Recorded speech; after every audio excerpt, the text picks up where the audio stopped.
माझ्या पायाखालची जमीनच सरकली होती. समोर फिरणाऱ्या खुर्चीजवळ खिडकीकडे पाठ उभी करून असलेली ती स्त्री जशी वळली तशी माझ्या घशात शब्द अडकले. हे कसं शक्य होतं? जी एका पायाने अपंग होती, काठ्यांच्या आधाराने चालायची आणि रोज माझ्या दारात अन्न मागायला यायची, तीच आज या आलिशान कार्यालयात महागडे कपडे घालून स्वतःच्या पायांवर ताठ आणि आत्मविश्वासाने उभी होती. माझ्या डोळ्यासमोर अंधार दाटला. केशव कधी माझ्याकडे तर कधी आपल्या बॉसकडे आश्चर्याने पाहत होता. माझी अवस्था त्याला कळत नव्हती. ती हसली, खोल, शांत हसू, ज्याने माझ्या अंगावर थंड शहारा आला. काय झालं सोनाक्षी, ओळखलं नाही का? तिचा आवाज तोच होता, पण बोलण्याची पद्धत अधिकारपूर्ण. माझं हृदय जोरजोरात धडधडू लागलं. हे सगळं काय होतं? भयानक विनोद की वास्तव? माझं नाव सोनाक्षी. आज ज्या वळणावर मी उभी आहे ते पाहिलं की काळ कसा बदलतो यावर विश्वास बसत नाही. मी अतिशय गरीब कुटुंबातून आलेली.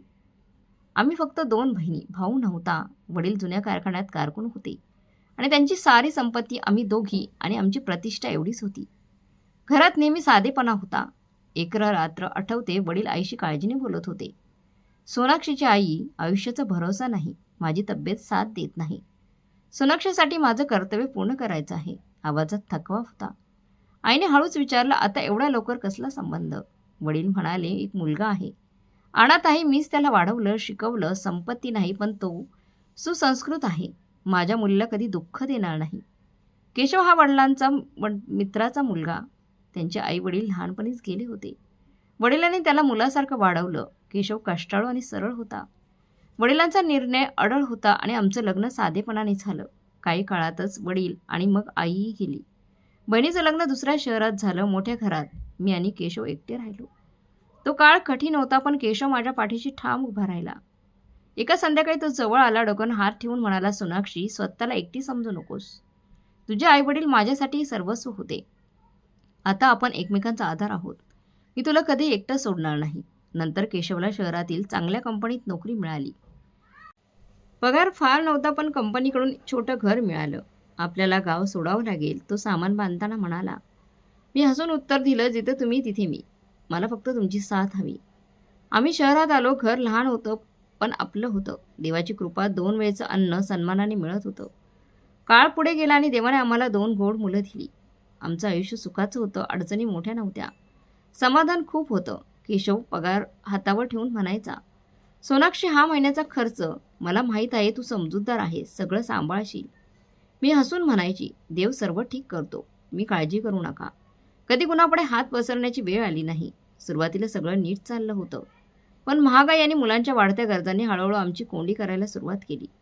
मुलं शाळेत जाऊ लागली तेव्हा मी दिवसभर घरात एकटीच असायची आणि केशववरचा ताण वाढतोय हे मला जाणवू लागलं. एक रात्री जेवणानंतर मी म्हणाले, ऐक ना, मी विचार करत होते मी काहीतरी काम करावं. मी शिकलेली आहे. एखाद्या लहान खाजगी शाळेत नोकरी मिळेल. तुमचा भार थोडा हलका होईल.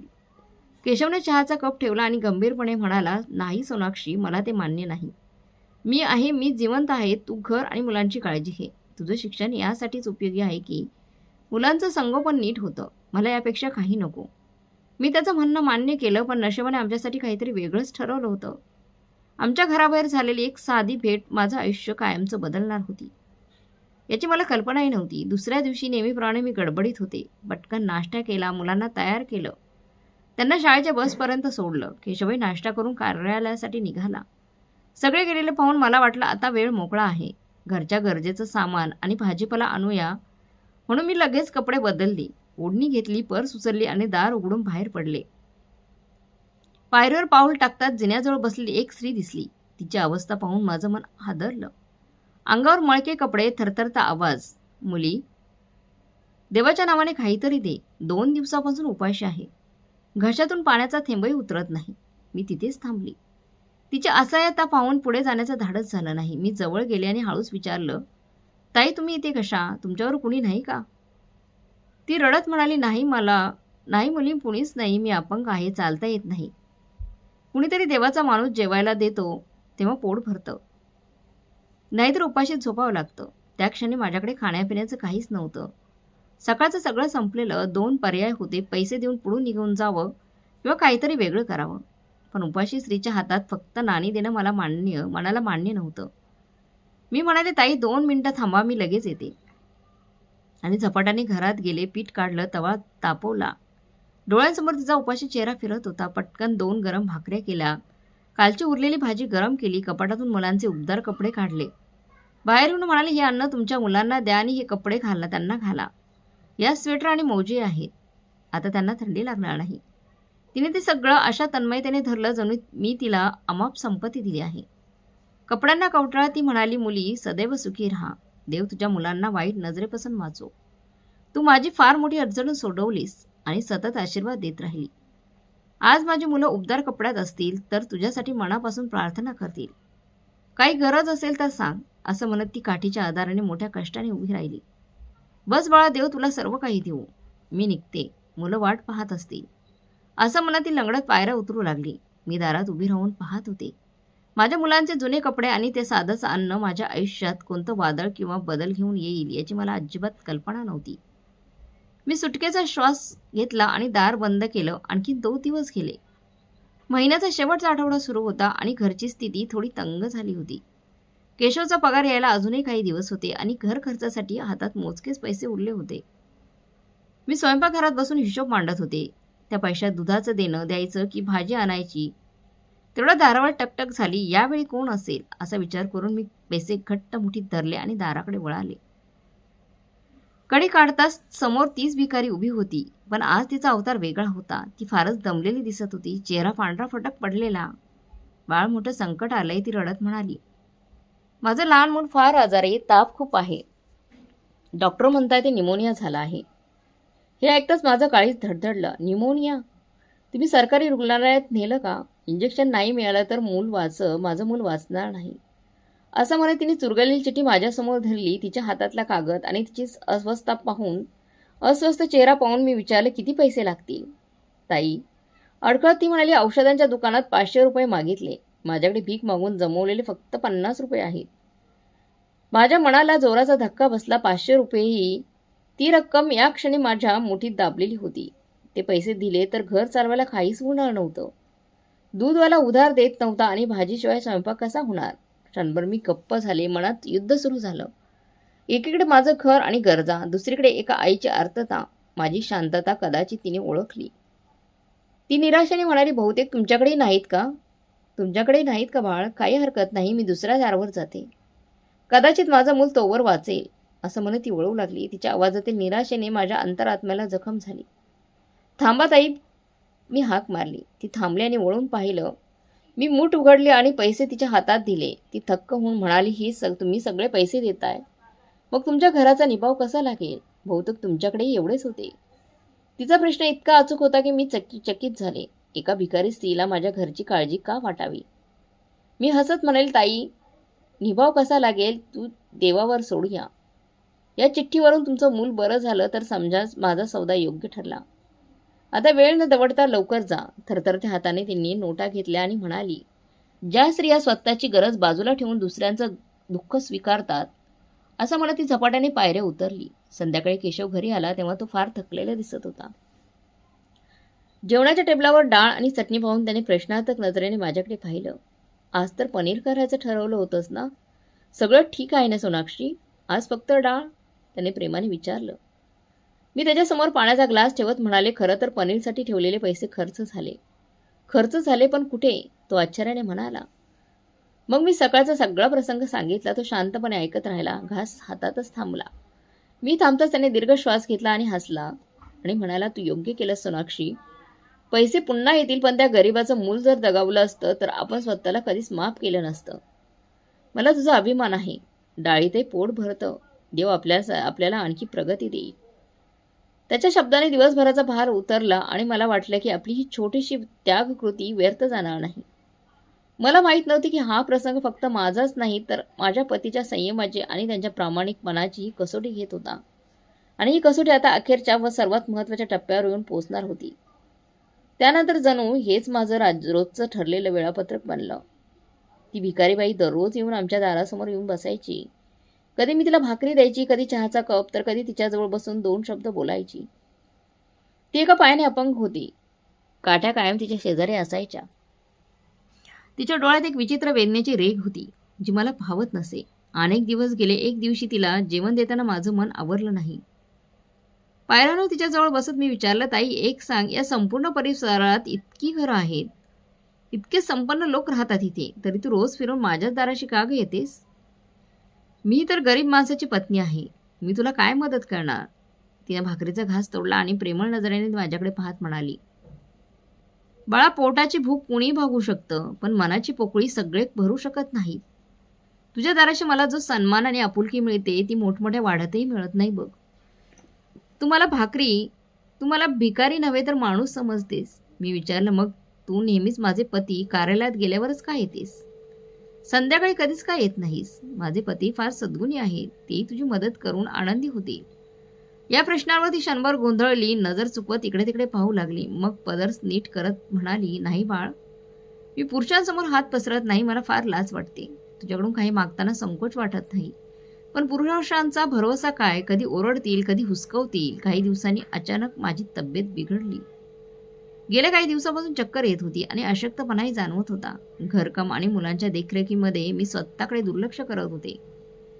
संध्याकाळी केशव घरी आला तेव्हा मला अशी निस्तेज पाहून तो चिंतित झाला. सोनाक्षी, तुझा रंग अगदी फिक्कट पडलाय. बरी आहेस ना? त्याने कपाळाला हात लावला. अंग तापलेलं होतं. मी कष्टाने डोळे उघडत म्हणाले, थोडा थकवा आहे, कदाचित ताप.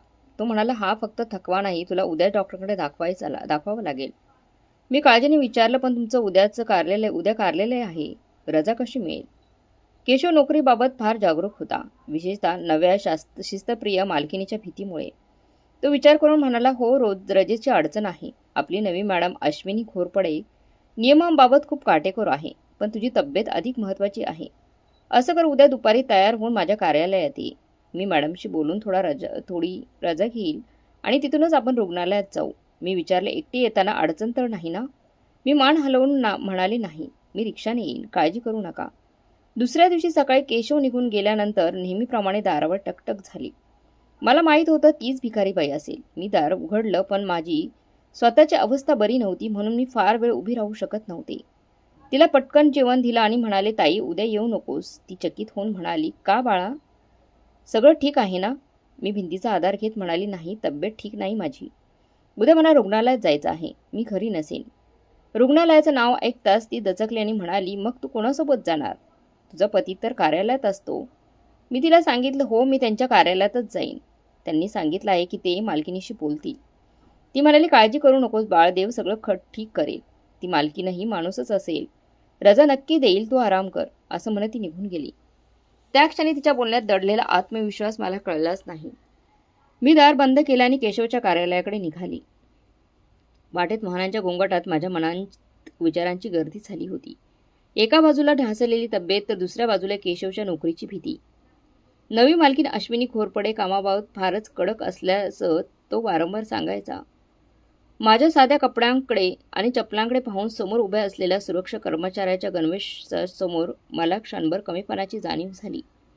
तरी धीर एकवटून मी स्वागत कक्षाकडे गेले. मॅडम, कोणाला भेटायचं आहे? असं विचारलं मी. हळू आवाजात सांगितलं, केशवजींना. ते लेखा विभाग सांभाळतात. मी त्यांची पत्नी आहे. तिने दूरध्वनी केला आणि म्हणाली, समोरच्या आसनावर बसा, ते येत आहेत. मी बसले, पण वातानुकूलित दालनातही कपाळावर घाम आला होता. काही क्षणात केशव घाईघाईने आला. चेहऱ्यावर चिंता स्पष्ट दिसत होती. सोनाक्षी, तू आलीस, तब्येत कशी आहे? तो शेजारी बसून म्हणाला, तशीच आहे, चक्कर येतेय. रजेबाबत बोलणं झालं का? मी आशेने पाहिलं. तो हताशपणे मान हलवत म्हणाला, आत्ता संधी मिळाली नाही. सकाळपासून मॅडम फार चिडलेल्या आहेत. जुन्या प्रकल्पाची कागदपत्र हरवली आहेत. सर्वांनी समज देत आहेत. आता केबिनमध्ये गेले आहेत. रजेची विनंती केली तर आणखी चिडतील की काय अशी भीती वाटते. मग आपण परत जाऊ. हे ऐकताच मी घाबरले. नाही केशवने माझा हात थोपटत म्हटलं, तू इतकी दुरून आलीस, तब्येतही बरी नाही. मी आज जाऊन बोलतो. जास्तीत जास्त ओरडतील, पण तुझी तब्येत जास्त महत्त्वाची आहे. उरलेलं देव पाहिल. इतक्यात एक शिपाई आला आणि म्हणाला, केशव साहेब, मॅडम तुम्हाला बोलवत आहेत. हे ऐकून केशवचा चेहऱ्याचा रंगच उडाला. तो म्हणाला, माझं बोलवणं आलं? शिपाईने पुढे सांगितलं, तुमच्यासोबत आलेल्या स्त्रीलाही आत आणा. मी आश्चर्याने उभी राहिली. माझं तिथे काय काम? केशवही गोंधळला. तुम्ही मॅडमना सांगितलं नाही की पत्नी आजारी आहे? त्यांना विचारलं. शिपाई म्हणाला, सांगितलं, म्हणूनच बोलवलं आहे. लवकर चला, त्या वाट पाहत आहेत. केशवने दीर्घ श्वास घेतला आणि कुजबजत म्हणाला, चल सोनाक्षी, बोलवलं आहे तर जावंच लागेल. आज शांत राहा, काही बोलू नकोस. त्या खूप अधिकारवाणी आहेत. आम्ही शिपाई मागे चालू लागलो. मोठ्या दालनातून जाताना सर्वांच्या नजरा आपल्यावर आहेत असं मला जाणवत होतं. सगळे मान खाली घालून कामात गुंतलेले होते. जणू एखादं मोठं संकट डोक्यावर घोंगावत होतं. हे वातावरण पाहून माझं हृदय आणखी वेगाने धडधडलं. केशव बरोबर म्हणत होता, मालकीन कडक आहेत. शिपाईने आम्हाला काचेच्या मोठ्या दरवाजापाशी नेलं. टकटक केली आणि आत जाण्याचा इशारा केला. आतून अधिकारवाणी आवाज आला. आम्ही घाबरत केबिनमध्ये प्रवेश केला आणि मोठ्या आवाजात, शुभ दुपार मॅडम असं म्हटलं. खुर्ची हळूच फिरली. समोर एक आकर्षक स्त्री बसलेली होती. चेहऱ्यावर कडकपणा, डोळ्यात विलक्षण तेज. महागड्या पोशाखात तिचं व्यक्तिमत्व अत्यंत प्रभावी दिसत होतं. केशव घाईघाईने बोलू लागला, मॅडम ही माझी पत्नी आहे. त्यांची तब्येत बरी नाही म्हणून मी त्यांना रुग्णालयात नेण्यासाठी. पण मालकिनींनी त्यांचं बोलणं मध्येच थांबवलं. त्यांच्या आवाजात एक वेगळीच झंकार होती. काहीतरी ओळखीचं जाणवत होतं, पण ऐश्वर्य, थाट आणि मेकअप आड मला काहीच उमगत नव्हतं. मनात एकामागोमाग प्रश्न उसळत होते. हावभाव, आवाज, डोळे सगळं तसंच. तरी बुद्धी मान्य करायला तयार नव्हती. कुठे फाटकी चप्पल आणि मळकी चादर पांघरलेली असहाय्य स्त्री आणि कुठे कोट्यावधींच्या व्यवसायाची मालकीन. महागड्या पोशाखात आत्मविश्वासाने उभी असलेली ही व्यक्ती. माझे ओठ थरथरले. मी थरथरत म्हणाले, तुमचे डोळे, तुमचा आवाज अगदी त्या ताईंसारखेच आहेत. पण हे कसं शक्य आहे? ती तर असहाय्य, गरीब. माझं बोलणं ऐकून केशव पूर्णपणे गोंधळला. त्याला वाटलं आजारपणामुळे माझा तोल ढासळला आहे किंवा मालकिनीचा अपमान करते आहे. त्याने लगेच माझा हात घट्ट पकडला आणि दाबलेल्या पण कठोर आवाजात म्हणाला, सोनाक्षी, शुद्धीवर ये. हे काय बोलणं आहे का? या आपल्या मालकीन अश्विनी घोरपडे आहेत. तापामुळे तुला नीट कळत नाहीये. तू शुद्धीवर आहेस का? पण अश्विनी घोरपड्यांच्या चेहऱ्यावर रागाऐवजी मंद स्मित उमटलं. त्यांनी हाताच्या इशाऱ्याने केशवला शांत राहायला सांगितलं आणि मग खुर्चीतून उठल्या. मी आणि केशव श्वास रोखून पाहत राहिलो. टेबलाच्या पलीकडून त्या आमच्याकडे आल्या. चालीत कुठलाही लंगडेपणा नव्हता त्यांच्यात. चाल सरळ आणि आत्मविश्वासाने भरलेली होती. त्या माझ्या अगदी जवळ येऊन थांबल्या आणि म्हणाल्या, तुझ्या दाराशी मला जो सन्मान आणि आपुलकी मिळते ती मोठमोठ्या वाड्यातही मिळत नाही. हे शब्द ऐकताच माझ्या पायाखालची जमीनच सरकली. हेच वाक्य कालच्या घराच्या पायऱ्यांवर बसून त्यांनी मला सांगितलं होतं. खोलीत गडद शांतता होती. केशवला काहीच समजत नव्हतं. केशव आश्चर्याने कधी माझ्याकडे तर कधी मालकीणबाईकडे पाहत राहिला. मी अविश्वासाने म्हणाले, म्हणजे ती तुम्हीच होता? पण का? तुम्ही तर इतक्या श्रीमंत आहात, मग हे सगळं कशासाठी? त्यांनी शांत नजरेने केशवकडे पाहिलं आणि म्हणाल्या, आश्चर्य वाटते ना की मी भिकारी नव्हते. माझ्या पतींनाही सुरुवातीला धक्का बसला होता जेव्हा मी हा निर्णय घेतला. केशव अडकळत म्हणाला, मॅडम, तुम्ही आमच्या घरात भिकारीच्या रूपात? हे सगळं काय आहे? आमच्याकडून काही चूक झाली का? का की ही कसोटी होती, परीक्षा होती? त्यांच्या कपाळावर घामाच्या थेंबांची रांग दिसत होती. कंपनीच्या मालकिनीने असा वेश घेऊन आमच्या साध्या घरात का यावं हे त्याला उमगत नव्हतं. अश्विनी घोरपडे पुन्हा खुर्चीत बसत गंभीरपणे म्हणाल्या, केशव साहेब, घाबरू नका. ही कोणतीही चौकशी नव्हती. तुम्ही काही चुकीचे केलं आहात. ही तर वास्तवाची शोधयात्रा होती. मी धीर एकवटून विचारलं, कसलं वास्तव मॅडम? आणि त्यासाठी आमच्या घराशी असा खेळ का? माझ्या आवाजात वेदना आणि तक्रार दोन्ही होत्या. अश्विनी घोरपडे माझ्या डोळ्यात पाहत सौम्यपणे म्हणाल्या, तुझी तक्रार योग्य आहे. सोनाक्षी, सत्य उघड झाल्यावर तुला वेदना होतील हे मला माहीत होतं. मी ना अपंग आहे, ना असहाय्य, ना मजबूर. मी या मोठ्या उद्योगाची एकमेव वारसदार आहे. देवाने मला सर्व सुख दिलं, केवळ संतती नाही. तुम्हाला अपत्य नाही, माझ्या तोंडून नकळत निघालं. त्या हळू आवाजात म्हणाल्या, नाही. आणि वडील जाताना मला एक विचित्र पण महत्त्वाची जबाबदारी देऊन गेले, ज्यामुळे मला हा सारा प्रयोग करावा लागला. आणि त्या जबाबदारीच्या केंद्रस्थानी तुम्ही दोघं होतात. केशव अस्वस्थ झाला पण म्हणाला, मॅडम, मी तर साधा लेखपाल. तुमचे वडील मला ओळखतही नसतील. त्या शांतपणे म्हणाल्या, ते तुम्हाला ओळखत नव्हते, पण माणसाची प्रकृती ओळखण्यात निष्णांत होते. त्यापुढे झुकत म्हणाले, मी अनेक दिवस तुमच्या बढतीबद्दल विचार करत होते. व्यवस्थापक पद देणं जवळपास ठरलं होतं. पण खुर्ची देण्याआधी मला काहीतरी पाहायचं होतं, तपासायचं होतं. माझं हृदय धडधडू लागलं. बढती, व्यवस्थापक हे आमचं स्वप्न होतं. पण या साऱ्याचा या प्रयोगाशी काय संबंध? मी घाबरत विचारलं, काय तपासायचं होतं मॅडम? केशव कामात कमी पडतो का? त्यांनी टेबलवरचा कागद फिरवत म्हटलं, कामात तो कुशल आहे, कार्यालयीन चौकटीत तो पूर्णपणे योग्य आहे, प्रामाणिकपणे काम करतो. पण वडिलांचा निकष फक्त कामापुरता नव्हता, त्यांना आणखी काही पाहायचं होतं. त्या उठून काचेच्या भिंतीजवळ गेल्या आणि म्हणाल्या, तुम्हाला वाटत असेल हा विनोद आहे. कोट्यावधींच्या उद्योगाची मालकीन मळके कपडे घालून धूळ मातीमध्ये का उतरली? पण हा ना छंद होता ना नाट्य, हे एक ध्येय होतं. वडिलांना दिलेलं वचन. केशवने हळूच विचारलं, कसलं वचन मॅडम? त्या खोल श्वास घेऊन म्हणाल्या, माझे वडील जन्मतः श्रीमंत नव्हते, ते कामगार होते. आयुष्याचा मोठा काळ त्यांनी रस्त्यावर झोपून उपवास सहन करून काढला.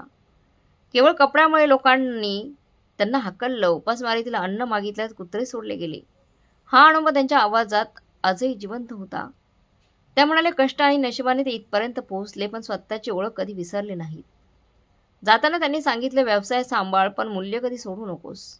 मोठेपण खुर्चीत नाही तर वाकून पडलेल्या उचलण्यात आहे. त्या क्षणभर थांबल्या आणि केशवच्या डोळ्यात पाहून म्हणाल्या, गेल्या 6 महिन्यांपासून मी नव्या शाखेसाठी व्यवस्थापक शोधत होती, ज्याच्या हातात केवळ कोट्यावधींचा कारभार नाही तर मासिक मदत निधीचा जबाबदारी असे. केशव आश्चर्याने म्हणाला, मदत निधी? त्यांनी स्पष्ट केलं, तो केवळ उच्च व्यवस्थापनाकडे असतो. वडिलांचा नियम होता, या निधीचा प्रमुख प्रामाणिक आणि माणुसकी असलेलाच माणूस असावा. आधी नेमलेला व्यवस्थापक कामात वेगवान होता, पण निधीचा गैरवापर करत असल्याचं उघड झालं.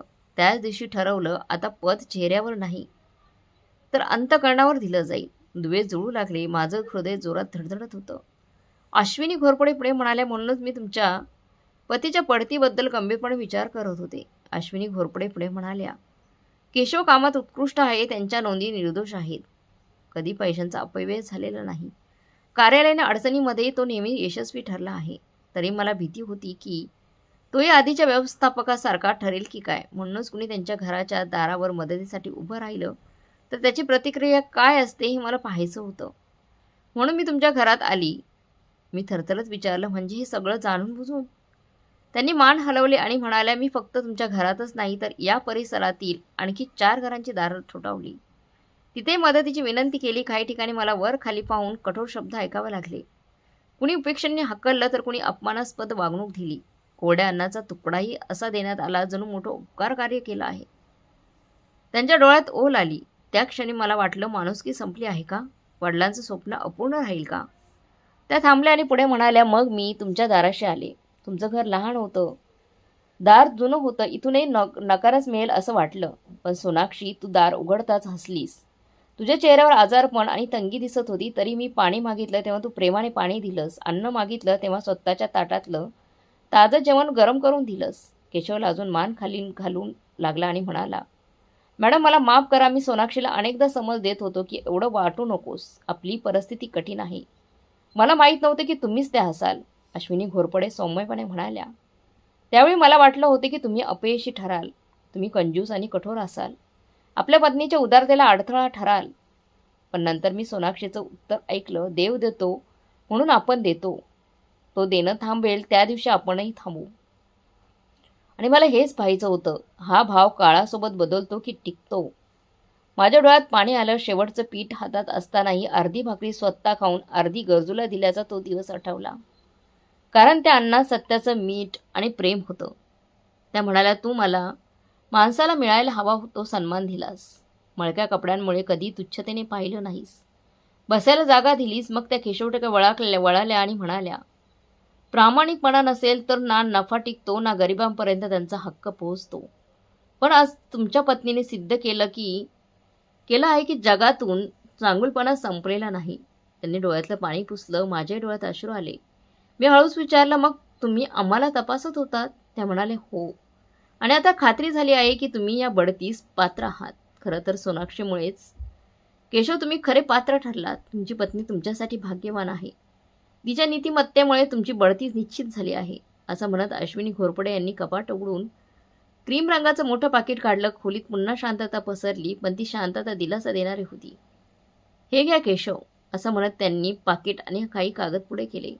हे केवळ कागद नाही, ती तुमच्या प्रामाणिकपणाची आणि तुमच्या पत्नीच्या त्यागाची पावती आहे.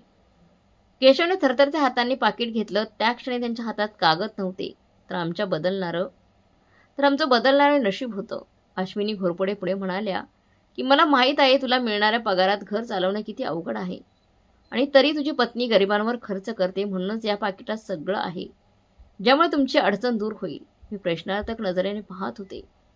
आत नेमकं काय असेल पर्समध्ये? त्या हसून म्हणाल्या, 2 महिन्यांचा आगाऊ पगार आहे आणि हे आरोग्य कार्डवर तुमच्या संपूर्ण कुटुंबाचा मोफत उपचार लिहिलेला आहे. माझ्या तोंडून नकळत निघालं, तुम्ही हे सगळं का करता आहात?